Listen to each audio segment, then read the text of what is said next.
کمالات کے مقابلے میں تو کوئی، وہ تو سوچتے چلے جاؤ، بڑی سے بڑی چیز کو دیکھ لو، چھوٹی سے چھوٹی بے جان چیزیں ہیں نا، یہ ایٹم، اس کو توڑتے چلے جاؤ نا، عجیب اللہ کی قدرت نکلے گی. ایک طرف نظام شمسی دیکھتے ہیں، سورج ہے اور زمین گھوم رہی ہے، توڑتے چلے جاؤ گے یہ سیٹ اپ اندر بھی نظر آئے گا، الیکٹران پروٹون گھوم رہے ہیں. ہر جگہ ایک ہی ایکویشن ہے جس پہ پوری کائنات کو اللہ نے چلا دیا، اور حرکت میں چلایا اللہ نے، اس لیے حرکت کرتے رہو گے تو سیٹ رہو گے. پوری کائنات کا نظام کس پر ہے؟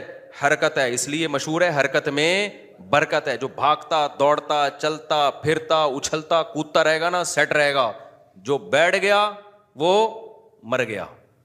یہ ذہن میں رکھنا. سست ترین، جتنا سست ہوگا نا اتنا ڈپریشن میں زیادہ جائے گا، صحت اتنی خراب ہوگی. یہ جو لوگ کہتے ہیں نا ہم تو آرام کر رہے ہیں اور ہماری ڈپریشن پھر بھی دور نہیں ہو رہی، آرام کرنے کی وجہ سے تو دور نہیں ہو رہی تمہاری ڈپریشن. جتنا آرام چاہیے تھا اس سے زیادہ آرام کر رہے ہو تم. بھاگو دوڑو اچھلو کودو پسینہ نکالو تو اس سے خوش رہو گے. تو اللہ تعالیٰ کی قدرت کیا ہے، اتنا پاورفل، اتنا طاقتور. اللہ کہتا ہے کلمہ کن کی طاقت سے پوری کائنات کو میں نے بنا دیا، انسان کو بنا دیا. یفعل ما یشاء فعال لما یرید. جس چیز کا ارادہ کرتا ہوں، فاعل نہیں کہا، فعال، کر گزرتا ہوں اس کو. جس چیز کا ارادہ کرتا ہوں کر گزرتا ہوں. تو ہاں لاجک سے چیزیں اللہ نے جوڑ دی ہیں. اس پہ ایک میں چھوٹا سا واقعہ سناتا ہوں آپ کو. وہ میں نے ایک واقعہ سنایا تھا نا، ایک ہمارے ایک فالج زدہ بیچارے بوڑھے ملے پچھلے ہفتے، میں نے واقعہ سنایا تھا. میں نے ان سے پوچھا حضرت کیا ہوا؟ کہتے ہیں یار میں تبلیغ میں گیا تھا، میں بلڈ پریشر بھی تھا، کولیسٹرول بھی تھا، شوگر بھی تھی.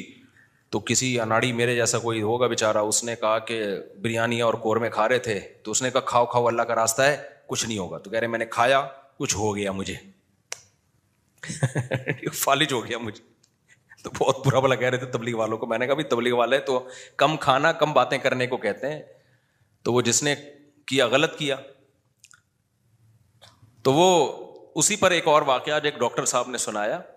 کہہ رہے ایک شوگر کا پیشنٹ تھا، اس کو ہم نے منع کیا کہ نہیں چینی کھانا. تو ایک کوئی صاحب آئے، انہوں نے اس کے سامنے شربت کا گلاس رکھا. بہت خطرناک پیشنٹ تھا، وہ بہت اصرار کیا. وہ نمازی بھائی تھے، بہت اصرار کیا بھائی یہ پی لو یہ پی لو. وہ کہہ رہے نہیں نہیں نہیں مجھے شوگر ہے. جب انہوں نے زیادہ اصرار کیا نا اور کہا اللہ نے چاہا کچھ نہیں ہوگا انشاءاللہ، اللہ نے چاہا تو کچھ نہیں ہوگا.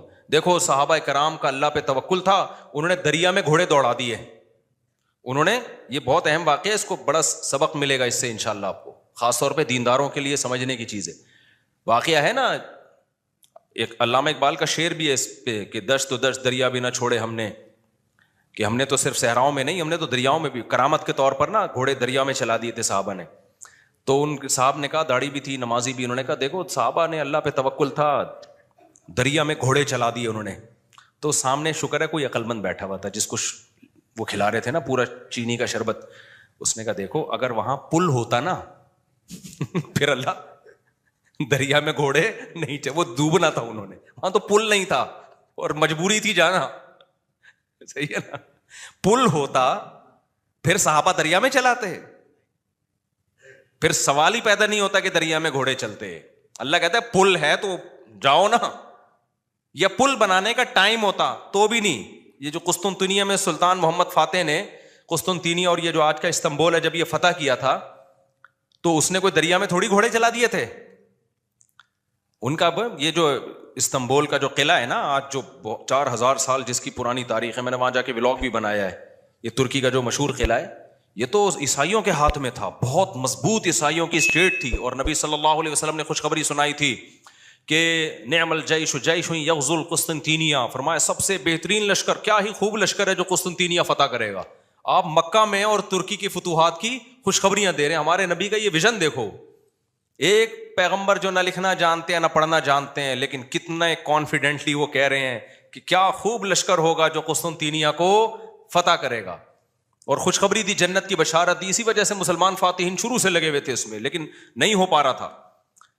تو سلطان محمد فاتح نے کیا وہ بھی فوجیں لا کے بٹھا دیں، لیکن اتنا مضبوط قلعہ ہے وہ جا ہی نہیں پا رہے بھائی.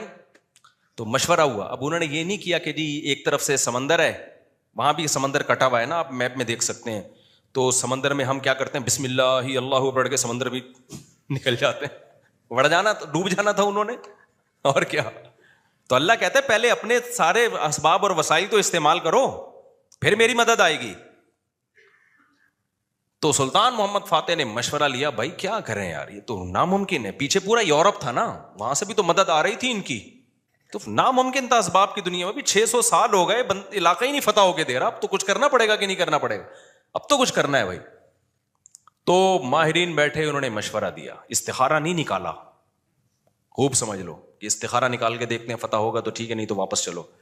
دیکھو وہ اسباب بھی اختیار کرتے تھے اور اللہ سے دعائیں بھی. سلطان محمد فاتح کے لشکر میں ہمیشہ کوئی نہ کوئی اللہ والے بزرگ اس وقت کے ہوتے تھے, ان کو صرف دعاؤں کے لیے لے کے جاتا تھا. وہ دیکھتا تھا نا ایک بزرگ ہیں, وہ لڑ نہیں سکتے, بوڑھے ہیں, کوئی بات نہیں حضرت, آپ ہماری صف میں ہوں گے, ذکر کریں گے اور اللہ سے دعائیں, کیونکہ اللہ تقوی اور ذکر پر مدد کرتا ہے. تو ایسے سیکولر نہیں تھے کہ ہم اپنی توپوں پہ اعتماد کر لیں خالی, نہ نہ, ہمیں اللہ والے بزرگ بھی چاہیے. تو ایک نہ ایک بزرگ اس کی صف میں ہوا کرتے تھے جن کا کام ہے اللہ سے دعائیں مانگنا. خود بھی مانگتا تھا, لیکن بھائی وہ اپنے آپ کو سمجھتا تھا ہم اس لیول کے نیک نہیں ہیں, تو ایسے ایک بزرگ ہوں گے, ان کی برکت ہوگی, اللہ ہمیں فتح دے گا. اور دوسرا اسباب بھی دبا کے استعمال کیے انہوں نے. سلطان محمد فاتح نے جب دیکھا نا یہ اتنا بڑا قلعہ اور اتنی چوڑی دیوار, میں نے وہ ولاگ پہ آپ دیکھ لیں, اس کو اتنی چوڑی دیوار ہے بھائی, اس پہ تو پوری بیل گاڑیاں چلتی تھی دیوار کے اوپر, امپاسبل, ناممکن اس کو فتح کرنا. تو سلطان محمد فاتح نے بزرگ بھی رکھے اپنے پاس, اللہ اللہ بھی ہو, ذکر بھی ہو, اور پھر اپنے انجینئرز کو آرڈر دیا, دنیا کی سب سے بڑی توپ بنائی اس وقت اس قلعے کو فتح کرنے کے لیے, جس کو دیکھ کے آدمی, وہ توپ میں دیکھ کر آیا ہوں اس کا ڈیزائن, یا شاید وہی توپ رکھی ہوئی, مجھے یاد نہیں ہے. اتنی بڑی توپ بنائی ہے نا, اس سے جو لوہے کا گولا نکلے گا تو دیوار میں کچھ ہلائے گا تھوڑا سا, وہ دیوار کچھ ایسے, جب 1000-2000 گولے نکلیں گے تو شاید دیوار میں کچھ دراڑ آ جائے. اتنی اسٹرگل کی اس نے, اور اتنے لوگ, ہم نے تو ترکی میں نا انہوں نے وہ بنایا ہوا ہے ایک آڈیٹوریم میں نا, وہاں پر ایک جیسے نہیں سیارہ گاہ ہمارے یہاں آپ کو ملتی ہے ادھر, پلانیٹوریم دیکھا ہوگا آپ نے, تو ایسے ہی انہوں نے وہ پوری تاریخ دکھاتے ہیں ویڈیو کی شکل میں, بڑا مزہ آتا ہے وہ دیکھنے میں, بڑا جوش پیدا ہوتا ہے یار, کیا خون خرابہ, اور ادھر سے گولے, پورا وہ منظر انہوں نے تاریخ کی کتابوں سے نکال کے اس کو فلمایا ہے. لیکن ایسے نہیں کہ پروجیکٹر پہ, بلکہ آپ جائیں گے نا تو آپ کو ایسا لگے گا آپ وہاں 3D میں آپ سمجھ لیں, آپ کو لگے گا آپ وہاں پہنچ چکے ہیں. وہ ایسا چیخیں نکلتی ہیں یار وہ منظر دیکھ کے, ایسے تھوڑی پیڑے کھائے ہیں مسلمانوں نے یار, پوری دنیا پہ حکومتیں کی ہیں, آج بیٹھے ہیں وزیر اعظم بن نہیں رہا, صحیح ہے نا. بہت محنتیں کی ہیں مسلمانوں کا ماضی بڑا خدا کی قسم شاندار تھا. میں بار بار کہتا ہوں نا, ایک گورے کی ویڈیو بھی میرے موبائل میں پڑی ہوئی ہے, وہ لندن میں یا امریکہ میں بھول گیا, یونیورسٹی میں وہ گورا لیکچر دے رہا ہے, ابھی میرے موبائل میں ویڈیو پڑی ہوئی ہے, وہ گورا لیکچر دے رہا ہے, گورا کہہ رہا ہے تو وہ کالا, لیکن گورا اس سینس میں کہہ رہا ہوں کہ امریکن ہے, اس سینس میں کہہ رہا ہوں, یا تو میرا خیال ہے امریکن ہے, یو کے کا نہیں ہے, وہ ان کا جو لب و لہجہ ہے نا وہ امریکن لب و لہجہ. وہ یونیورسٹی میں لوگوں کو بتا رہا ہے کہ ونس اپون اے ٹائم, ایک ٹائم تھا کہ آپ کو مسلم سائنٹسٹ کے علاوہ دنیا میں کوئی سائنسدان نظر ہی نہیں آتا تھا, ہر فیلڈ میں کون سا سائنٹسٹ تھا, مسلمان. اور وہ کہہ رہا ہے کہ فلکیات کے علم میں مسلمانوں نے اتنی ترقی کی تھی. پھر بغداد کی یونیورسٹی کا نام لے رہا ہے وہ, بغداد میں جو ہماری خلافت تھی, تو وہ کہہ رہے ہیں کہ آج بھی جتنے ستاروں کے نام ہیں نا انگلش میں, سارے عربی سے آئے ہیں. سارے کہاں سے آئے ہیں؟ یہ عربی سے آئے ہیں. مسلمان یہ کام بہت پہلے کر چکے تھے, بڑا شاندار ماضی تھا ہمارا, لیکن ایسا ختم ہوا, ایسا لگتا ہے ہم ہمیشہ سے ہی اسی طرح ہیں, ہمیشہ سے ہی ہم سے وزیر اعظم بن ہی نہیں پایا کبھی. تو ایسا نہیں ہے, ماضی ہمارا اور زیادہ پرانا ماضی نہیں ہے, 150-200 سال سے زیادہ پیچھے کی بات نہیں ہے. یہ چند غلطیاں ہوئی ہیں جس کی سزا ہم بھگت رہے ہیں, اس میں مذہبی لوگوں سے بھی ہوئی ہیں, حکمرانوں سے بھی ہوئی ہیں, دونوں طبقوں سے ہوئی ہیں, کسی ایک طبقے کو آپ ذمہ دار نہیں ٹھہرا سکتے.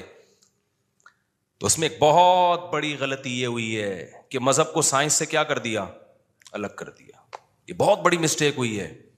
جبکہ ہمیں داؤد علیہ السلام, سلیمان علیہ السلام کے واقعات میں کیا ملتا ہے, اللہ نے سلیمان علیہ السلام کو جب دنیا کا حکمران بنایا ہے تو اللہ نے اسباب اور وسائل بھی دیے تھے ان کو. وہ اسباب کیا تھے؟ لوہا ان کے ہاتھ میں پگھلا دیا اللہ تعالیٰ نے. داؤد علیہ السلام کو حکم دیا زرہیں بناؤ, زرہیں.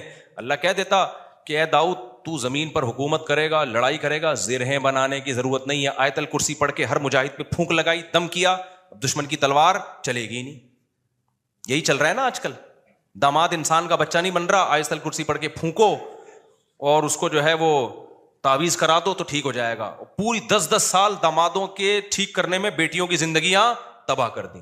قرآن کیا کہتا ہے؟ ان خفتم اللہ یقیما حدود اللہ. حدود اللہ پہ قائم نہیں رہ سکتے بھائی, خلا لینے کی کوشش کرو اس پاگل سے.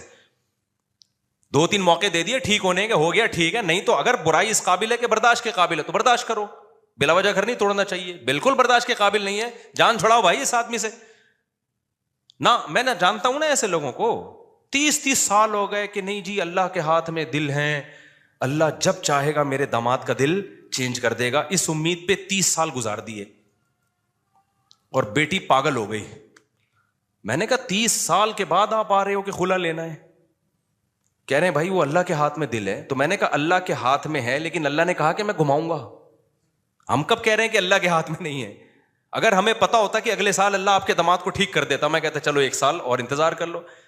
اللہ کے ہاتھ میں ہے, لیکن گھمائے گا کہ نہیں گھمائے گا یہ اللہ نے نہیں بتایا, بلکہ اللہ نے جو بتایا ہے انک لا تہدی من احببت, آپ اس کو ہدایت نہیں دے سکتے جس سے آپ محبت کرتے ہو. یہ تو حضرت ابو طالب کے بارے میں نازل ہوئی ہے کہ نبی کے چچا ایمان نہیں لائے تو نبی غمزدہ تھے. اللہ نے فرمایا کہ آپ جس سے محبت ہے ہدایت نہیں ملے گی, اس کو ملے گی جس کو اللہ چاہے گا. اور چاہے گا کس کو؟ جو خود چاہے گا. یہ بھی قرآن کہتا ہے جو خود چاہے گا اسی کو ملے گی, جو خود نہیں چاہے گا تو بھائی چاہے نبی کا چچا بھی ہو نہیں ملے گی. تو میں نے کہا بھائی نبی کے چچا کو نہیں ملی ہدایت, آپ کے داماد آپ کے نبی سے بھی آگے ہو, تو ہم تو گراؤنڈ ریئلٹی کو دیکھ کر فیصلہ کریں گے. 1 سال بہت ہوتا ہے کسی کو تجربے میں. اب انسان کا بچہ نہیں بن رہا, نہ نان نفقہ دے رہا ہے, وہ بے تحاشا مارتا پیٹتا ہے, ٹارچر ذہنی کر کے اس کو بیچاری کی زندگی بیڑا غرق ہو گیا اس. میں نے کہا خود ہی مر جائے گا, تھوڑے دنوں میں خلا کے تکلف کی ضرورت کیا ہے؟ طلاق لینے کی کیا ضرورت ہے اس سے؟ اسلام جو ہے نا وہ دقیانوسی نہیں سکھاتا میرے بھائی. مسلمانوں نے ایسے ہی نہیں دنیا پہ حکومتیں کر لی ہیں. داؤد علیہ السلام کو اللہ نے, داؤد علیہ السلام, قرآن کہتا ہے نا پوری دنیا پہ داؤد علیہ السلام نے, پوری دنیا نہ بھی ہو, دنیا کے ایک بہت بڑے حصے پر جو حکومت کی ہے, تو قرآن کیا بتاتا ہے کیسے کی حکومت, کیسے کی حکومت, پھونکے لگا لگا کے کی. قرآن ان کی عبادت کا بھی تذکرہ کرتا ہے, دن میں روزہ رکھتے تھے, راتوں کو تہجد پڑھتے تھے, اس کا بھی تذکرہ کرتا ہے. یہ بھی ضروری ہے, ورنہ ایک سیکولر فوج میں مجاہدین میں اور ایک مذہبی لوگوں میں کوئی فرق نہیں رہے گا. اللہ کہتے ہیں جب تم اللہ کی راہ میں لڑو گے کثرت سے اللہ کا ذکر کرو, کیونکہ تم لڑ رہے ہو اللہ کی مدد پہ, تو اللہ کو یاد بھی تو رکھو نا, لیکن ساتھ ساتھ اسباب اور وسائل بھی خاندانی طریقے سے استعمال کرنے ہیں. تو اللہ نے داؤد علیہ السلام کو کیا کہا؟ زرہیں بنائے لوہے کی. اور کیسے کہا؟ یہ بھی نہیں کہا کہ بنا دیں بس, باقی میں خود ہی جوڑ دوں گا. قدر فی السرد, ان کی لڑیاں جوڑنے میں بھی اندازوں سے جوڑیں کہ کیسے اس اندازے کا مطلب کیا ہے. کیونکہ جب زرہیں بنائی جاتی ہیں نا, لوہے کے لباس جو جنگ میں استعمال ہوتے ہیں, تو ظاہر ہے جس فوجی کے لیے, جس مجاہد کے لیے بنوائی جا رہی ہیں, اس کو لیٹنا بھی ہوگا, اس کو بیٹھنا بھی ہوگا, اس کو گھوڑے پہ چھلانگ لگا کے بیٹھنا بھی ہے, تو وہ موویبل ہوں, وہ مڑ سکیں آسانی سے. تو اس کے لیے بہت ٹیکنیکل طریقے سے اس کو ایڈجسٹ کرنا ہے. تو قدر کا مطلب اس کی ایڈجسٹمنٹ بڑی خاندانی ہونی چاہیے. نہیں آئی میرا خیال ہے بات سمجھ میں. یہ بھی نہیں کہا کہ اللہ میاں نے کہ زرہیں بنانے رسی سے جوڑ لینا, یہ ایک تار نہیں ہوتی جو الیکٹریشین کے پاس ہوتی ہے, یہ والی تار سے یوں کرنا. ہمارے یہاں جگاڑو کام ہو رہے ہوتے ہیں کہ نہیں ہو رہے؟ جاپان میں جگاڑو کام نہیں ہوتے. ہمارے ہر کام کیا ہے؟ کمپیوٹر کو بھی ٹھنڈا کر رہے ہیں پنکھے پہ نہ آگے. میں نے نیٹ پہ ایک ویڈیو دیکھی ہے, سسٹم کو ٹھنڈا کرنے کے لیے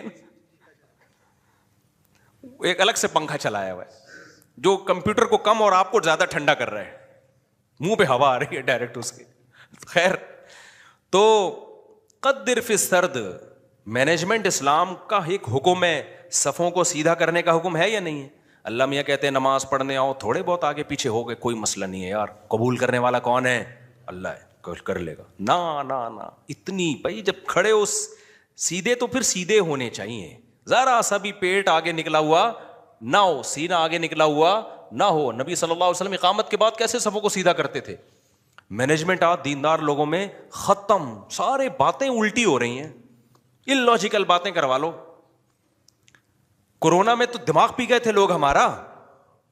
کووڈ پہ ہم نے کہا نا, ڈاکٹر کہہ رہے فاصلہ رکھو تو رکھ لو فاصلہ. ہر آدمی بھائی توکل کے چکر میں کورونا والا آدمی منہ پہ جا کے چھینک رہا ہے لوگوں کے. یہ کون سا اسلام ہے بھائی؟ خیر, تو وہ اس کی بات بڑی پیاری تھی نا. میں داؤد علیہ السلام کا بتا رہا تھا نا کیسے زرہیں بنائی انہوں نے اور کتنی پاورفل حکومت, پھر فوج تیار کی ہے. پھر سلیمان علیہ السلام کو آپ دیکھ لو, ان کا تخت تھا, ہیرے جواہرات تھے, اور کیسا تاج تھا ان کا, یہ بھی بھرم کے لیے. تو اس میں ہمیں یہ بھی ملتا ہے کہ اگر بھرم ڈالنے کے لیے آپ کو اچھی ڈریسنگ کرنی پڑے اور خاندانی لائف اسٹائل ہو تاکہ سامنے والے پہ بھرم اچھے پڑیں, تو یہ بھی شریعت کا حکم ہے. جیسے حضرت معاویہ رضی اللہ تعالیٰ عنہ کا بڑا شاہانہ لباس تھا, تو کسی نے حضرت عمر کو شکایت لگائی کہ یہ گورنر بنے اور اتنا بہترین خوبصورت لباس پہن کے چلتے ہیں پھرتے ہیں, یہ تو دنیا سے محبت کی علامت ہے. حضرت عمر تو پھٹے پرانے کپڑے پہنتے تھے, پیون زدہ کپڑے پہنتے تھے. تو حضرت عمر نے خط لکھا, بھائی یہ کیا شکایت ہے؟ حضرت معاویہ نے فرمایا, یا رسول اللہ, میں جن لوگوں پہ حکومت کر رہا ہوں, یا امیر المومنین, میں جن لوگوں پہ حکومت کر رہا ہوں نا, ان کی نظر میں مفہوم بیان کر رہا ہوں, ان کی نظر میں لباس کی بڑی ویلیو ہے. یہ مجھے ویلیو نہیں دیں گے اگر میں غریبوں والا لباس پہن کے گھوموں. تو یہ سیاست تھی ان کی, اور یہ حقیقت ہے کہ آپ کا سب سے پہلا امپریشن کس کا پڑتا ہے؟ آپ لباس کا پڑتا ہے. آپ کے لائف اٹھنے بیٹھنے کا اسٹائل کیا ہے آپ کا, وہی آپ کے کپڑے میں 10 قسم کے پیوند لگے ہوئے ہوں, اگلا کہے گا ابے بھائی یہ تو شاید ان کے پاس پیسے ہی نہیں ہے تو ہم سے کیا لڑیں گے یہ, ٹھیک ہے نا. تو لڑائی کے لیے ظاہر حضرت معاویہ کے پاس جب دشمن کے وفود آیا کرتے تھے تو ان کی ڈریسنگ دیکھ کے ان کو اندازہ ہو جاتا تھا بھائی یہ چھوٹے لوگ نہیں ہیں. سوال پیدا ہوتا پھر حضرت عمر نے ایسا کیوں کیا؟ بھائی وہ ان کو ویسے ہی اتنا اللہ نے روپ دیا تھا کہ وہ ان کپڑوں میں ہی بہت روپ تھا ان کا. اور ہمارے نبی صلی اللہ علیہ وسلم کے جو پیون زدہ کپڑے تھے, تو حدیث میں تو آتا ہے نبی کے چہرے پہ اللہ نے اتنا روپ ڈال دیا تھا کہ 1 مہینے کی مسافت سے دشمن کانپنے لگتا تھا. کہ نارملی حکم جو شریعت نے دیا ہے بھائی, آپ کی ڈریسنگ, آپ کا لباس سارا کیا ہونا چاہیے؟ سوٹیبل ہونا چاہیے. کوئی چیز ایسی نہیں ہونی چاہیے جو سوسائٹی آپ کو کوئی گرا ہوا آدمی سمجھنا شروع کر دے. سمجھ میں آ رہی ہے بات کہ نہیں آ رہی ہے؟ نہیں آتی, لیکن جب رشتہ لینے جاتے ہو تو پھر آتی ہے. پھر نہا دھو کے ڈیٹول سے نا 3 پیس سوٹ پہن کے جائیں گے, پھر مجال ہے کوئی پیون زدہ کپڑے پہن کے چلا جائے. تو سادگی ہے تو پھر جانا چڈی دھوتی بنیان میں جا بھائی تو وہاں پہ, کیونکہ ہر وقت نا لوگ علماء کو یہ دیکھو سادہ ہونے چاہیے, ان کی پگڑی دیکھو, ان کے کپڑے دیکھو, اور ہمارے تو کوئی ہیں بھی نہیں. تو خیر, تو وہ میں جلدی سے وہ بتا دوں نا, وہ جو شربت کا گلاس رکھا نا, تو وہ ڈاکٹر صاحب مجھے واقعہ سنا رہے تھے, آج ہی کی بات ہے, شوگر کے بڑے اسپیشلسٹ آئے ہوئے تھے, گپ شپ تھی ان کے سے. تو وہ کہنے لگے کہ اس نے کہا کہ دیکھیں جو صحابہ نے دریا میں گھوڑے دوڑائے تھے نا, پل نہیں تھا وہاں پہ. اگر پل ہوتا تو وہ دریا میں گھوڑے نہیں دوڑا, اور اگر پل بنانے کا ٹائم ہوتا پھر بھی نہیں دوڑا. پھر یہ میں اپنی طرف سے ایک اضافہ کر رہا ہوں, پل بنانے کا ٹائم ہوتا, اسباب و وسائل ہوتے, پھر بھی نہیں جاتے, اور واپس جا کے دوبارہ آنے کا ٹائم ہوتا پھر بھی دریا میں گھوڑے نہیں ڈالتے. وہ ایک مجبوری تھی کہ اس کے علاوہ کوئی آپشن تھا نہیں. تو سلطان محمد فاتح نے بھی یہی کیا ہے. اس نے کیا کیا کہ بزرگ بھی رکھے ہوئے, اللہ سے دعائیں مانگے, اور پھر اسباب اور وسائل اختیار کیے. بھائی یہاں پانی ہے تو پانی کو کراس کرنا ہمارے لیے, سوری پیچھے سمندر ہے, بیچ میں خشکی ہے, پانی نہیں تھا, خشکی سے ہٹ کے آگے پانی ہے. تو اب آگے ہم گھوڑوں پہ جائیں گے اگر, تو گھوڑا پانی میں نہیں جا سکتا. تو انہوں نے یہ نہیں کہا صحابہ کرام نے پانی میں گھوڑے دوڑا لیے تھے تو ہم بھی خشکی تک جائیں گے, اور قسطنطنیہ میں بیک سائڈ سے حملہ کرنے کے لیے نا, باقی بسم اللہ ہی توکلت علی اللہ پھونکوں والی سرکار ہوتی تو مسئلہ ہی حل ہو گیا تھا یار. یہ تو پہلے ذہن میں آ جاتا نا, میرے بہت لیٹ آیا دماغ میں.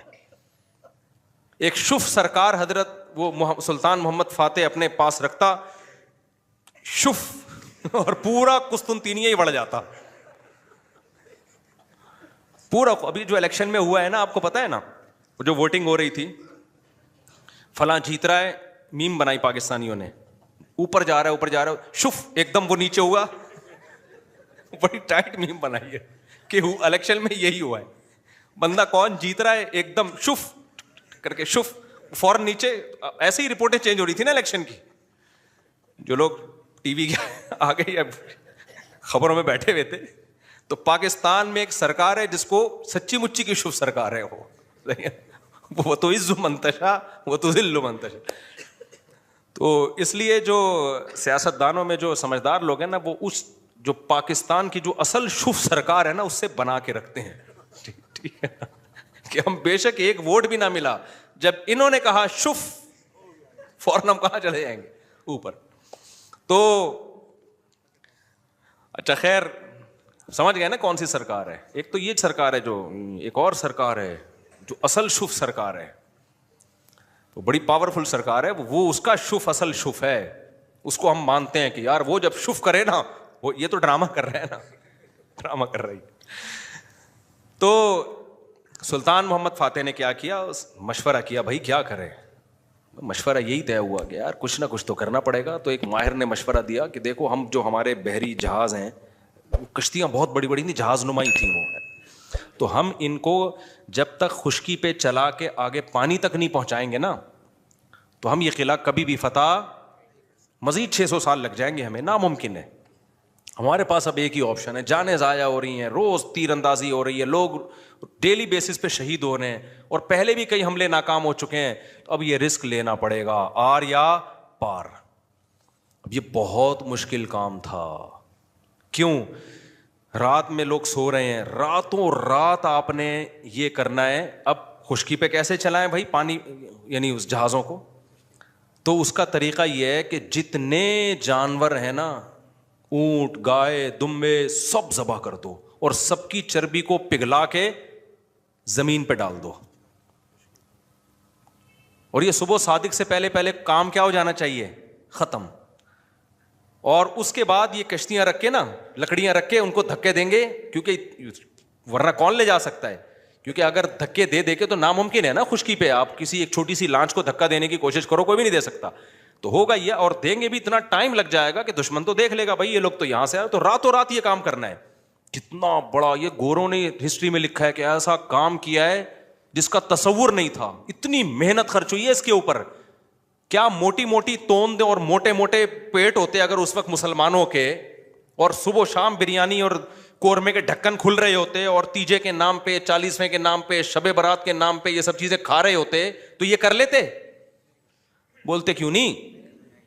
میں بار بار کہتا ہوں کسی بڑے پیٹ والے کا مذاق اڑانا مقصد نہیں ہے. کچھ لوگوں کا نیچرلی پیٹ بڑا ہوا ہوتا ہے, وہ تو قدرت کی طرف سے, وہ صحابہ میں بھی تھا, بڑے بڑے بزرگوں میں تھا. لیکن یہ جو کھا کھا کے توندے نکل رہی ہیں نا, زیادہ کھا کھا کے, یہ بہت برا عمل ہے. نبی صلی اللہ علیہ وسلم کی بخاری کی حدیث ہے, اس امت میں سب سے پہلی جو برائی آئے گی نا, جھوٹ اور بڑے پیٹ, موٹاپا. یہ حدیث ہے صحیح. تو قدرتی طور پر کسی کا پیٹ بڑا ہے تو ایک الگ بات ہے. تو اب انہوں نے کیا کیا, فوراً وہ ساری جانوروں کو رات کو, بھائی اب یہ اس کے علاوہ کوئی آپشن ہمارے پاس نہیں. پھر اللہ سے دعائیں بھی مانگ رہے ہیں, دعائیں بھی مانگ رہے ہیں کہ اللہ ہمارے بس میں جو تھا ہم نے کر دیا. تو وہ پگھلا کے پورا فرش بنایا راتوں رات. جو عیسائیوں کی اسٹیٹ تھی, ان کے تصور بھی نہیں تھا کہ یار کوئی کسی کا دماغ یہاں بھی جا سکتا ہے, کسی کا دماغ یہاں بھی جا. کتنی محنت کی ہوگی انہوں نے اس وقت. کاش ویڈیو کیمرے ہوتے نا, وہ فلما لیتے یہ ساری چیزیں. پھر وہ راتوں رات کشتیاں لے جا کے نا اس پہ سب کو پار کیا, پانی میں اتار دیا. صبح صادق سے پہلے وہ بہت بڑی فوج مجاہدین کی وہ پیچھے سمندری جہازوں پہ سوار ہو چکی تھی. صبح صادق سے پہلے یہ کام ہو چکا تھا. اور پھر بیک سائڈ سے نا پانی پہ اترے وہ لوگ, اور پھر انہوں نے حملہ کیا. وہ عیسائیوں کو تو انہوں نے تو آگے دیکھ رہے ہیں نا, وہ ان کو کیا پتا پیچھے سے بھی کوئی حملہ کر سکتا ہے. ادھر سے انہوں نے تیر اندازی کی ہے, ادھر سے پیچھے سے حملہ کیا. وہ تو حیران ہو گئے, یار یہ بندے آئے کہاں سے ہیں یہ لوگ, بیچ میں تو خشکی ہے, اس میں تو جہاز آ ہی نہیں سکتا. یہ اسٹرگل اور یہ محنت کرنی پڑتی ہے بھائی, پھر قومیں بنتی ہیں. وہ زوں سے نہیں بن جاتی خالی قومیں, سمجھ رہے ہو؟ ابھی چھوڑو یہ, پھر یہ زوں کاٹ دینا یار, ایک میم ہے, پھر وہ اچھا نہیں ہے. تو وہ ہے نا, میں جاپان گیا, زوں, وہ دیکھا ہے آپ لوگ؟ ابے نہیں, آپ لوگ میمز نہیں دیکھتے آپ لوگ, مجھے لگتا ہے. خیر, ہمارے سابق وزیر اعظم کا بیان آیا تھا کہ میں جاپان گیا, زوں آواز آئی, پھر میں جاپان گیا, زوں آواز آئی. تو ایسے بنتی ہیں قومیں, زوں. اس پہ لوگوں نے بڑی میمز, یہ کٹ کر دینا, وہ ورنہ پھونکو, جو ہماری سرکار جو اصل پھونک والی ہے وہ مسئلہ. اچھا خیر, تو خیر, تو یہ ہے اسباب. اب موسیٰ علیہ السلام جب آگے دریا کے آگے آ کے کھڑے ہوئے ہیں, تو اگر وہاں پل ہوتا تو پھر لاٹھی کو حکم ہوتا کہ سمندر پہ ماریں اور وہ 12 چشمے, اس سے 12 راستے بن جائیں, پھر ہوتا. اللہ میں کہتے ہیں پل سے جاؤ بھائی. یا واپسی کا آپشن بھی اگر ہوتا نا, کہ بھئی فرعون پیچھے سے آ رہا ہے, آگے راستہ نہیں ہے, تو یہ والا راستہ یہاں سے, تو بھی یہ نہ ہوتا, یہ والے راستے سے جائیں. جب تک اسباب اختیار کرنا ممکن ہوتا ہے اللہ کی آسمانوں سے مدد نازل نہیں ہوتی. اللہ کہتے ہیں پہلے پورے اسباب تم نے اختیار کرنے ہیں, اس کے بعد پھر میں جہاں تم ختم ہوگا وہاں سے میں شروع ہوں گا. ہم لوگ کچھ کرنے سے پہلے ہی ڈائریکٹ کہاں استخاروں پہ چلے جاتے ہیں, ڈائریکٹ. تو اس میں ایک بات خوب یہ بھی اچھی طرح سمجھ لو,